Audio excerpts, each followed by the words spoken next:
The gay Igbo man who is juicy, glowy, sexy, moisturized, hydrated, and unbothered. I am so freaking unbothered. TikTok is wild in the sense that I am being censored, moderated. I don't know what the right word is for me to use here. There's just so much homophobia when it comes to the way these platforms operate if you are someone that is gay. I was on TikTok live yesterday in the bathroom doing skincare and was speaking to people. Not naked, wearing a t-shirt. Somebody said, oh, he's even naked. All of a sudden, my page went off. They said it was for sexual behavior and nudity. Are you for real? It's just so freaking annoying, so wild. We are taking pictures. We are looking for some other locations. And I'm not going to lie to you. I will need to wear a jacket later because this weather is cold and the light is poor as well. The light is poor. Maybe it's better here. I just do not understand these apps. I'm going to look for more locations to get some pictures. Back to what I was saying.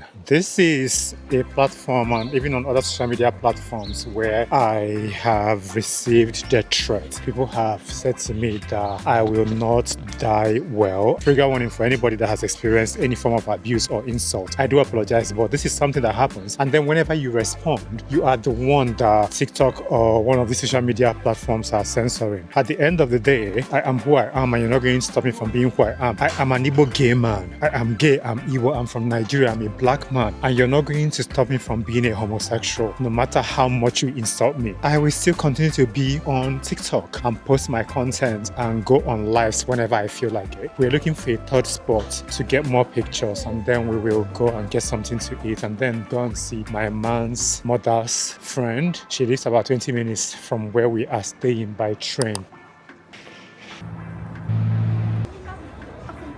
We're just going to get somewhere else to take pictures, and that will be it. Thank you so much for spending the morning with me taking pictures. I will continue to be a juicy, moisturized, hydrated, and unbothered Igbo gay man. That's who I am. You're never going to stop me from being that. Thank you so much for watching. Make sure to like and share. Listen to Igbo Queer and Unfiltered podcast. Subscribe to the African Gay Igbo vlog channel. Have a wonderful time. I will see you in the next one.